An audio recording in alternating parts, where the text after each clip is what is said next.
ನೋಡಿ ಸರ್, ಈ ರಾಜ್ಯದ ಮಾಜಿ ಮುಖ್ಯಮಂತ್ರಿ ಆದಂಥ ಕುಮಾರಸ್ವಾಮಿ ಅವರು ಸ್ಪಷ್ಟವಾಗಿ ಭಾಳ ಹೇಳಿದ್ದಾರೆ. ಮುಸಲ್ಮಾನರು ನಮ್ಮ ಕೂಡ ರಾಜಕಾರಣ ಮಾಡ್ತಾ ಇಲ್ಲ, ಮುಸಲ್ಮಾನರು ಮತಗಳು ಬೇಡ ಅಂತ ಸ್ಪಷ್ಟವಾಗಿ ಹೇಳಿದ್ದಾರೆ. ಆದರೆ ಇವತ್ತು ಅವರ ಹೀನ ರಾಜಕಾರಣ ನೋಡಿ, ಒಂದು ಸಾಬ್ರಿಗೆ ಸಂಬಂಧ ಅಲ್ಲ, ಇಸ್ಲಾಂ ಧರ್ಮಕ್ಕೆ ಸಂಬಂಧಪಟ್ಟಂಥ ಒಂದು ಪದಗಳ ಒಂದು ಕವರ್ ಬಳಸಿ ಅವ್ರಿಗೆ ದುಡ್ಡನ್ನು ಹಂಚ್ತಾ ಇದ್ದಾರೆ.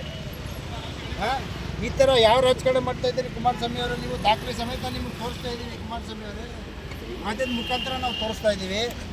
ನನ್ನ ಇಂಟ್ರೊಡಕ್ಷನ್ ಹೇಳ್ಬೇಕಾ? ಹೇಳಿ. ನಾನು ಮೈಸೂರು ಜಿಲ್ಲೆ ಕ್ಯಾನಗರ ತಾಲೂಕು ಕಾಂಗ್ರೆಸ್ ವಕ್ತಾರವಾಗಿ ಕೆಲಸ ಮಾಡ್ತಾ ಇದ್ದೀನಿ. ನನ್ನ ಜೊತೆ ಸಾಲಿಗ್ರಾಮಾನುಷ್ಠಾನ ಪ್ರಾಧಿಕಾರದ ಅಧ್ಯಕ್ಷರು ಉದಯಶಂಕರ್ ಅವರು, ಕ್ಯಾನಗರ ಪ್ರಾಧಿಕಾರದ ಅಧ್ಯಕ್ಷರಾದ ಮಹಾದೇವರಿದ್ದಾರೆ. ನಾವು ಇಲ್ಲಿ CPM ಚುನಾವಣೆ ಪ್ರಚಾರಕ್ಕೆ ಬಂದಿದ್ದೀವಿ. ಇಂಥ ಒಂದು ಕೆಲಸನ ನಾವು ಕಂಡುಹಿಡಿದಿದ್ದೀವಿ. ಇದ್ರ ಬಗ್ಗೆ ಚುನಾವಣಾ ಆಯೋಗಕ್ಕೆ ದೂರು ಕೊಟ್ಟು ಸೂಕ್ತ ಕ್ರಮ ತಗೋಬೇಕು. ಈ ಕ್ಷೇತ್ರದಲ್ಲಿ CP ಗೆಲ್ಲೋದು ಅಷ್ಟೇ ಸತ್ಯ ಅಂತ ನಾನು ಈ ಮೂಲಕ ತಿಳಿಸ್ತಾ ಇದ್ದೀನಿ. ಓಕೆ ಸರ್, ಹಾಗೇರಿ ಸರ್, ಹಾಗೇರಿ.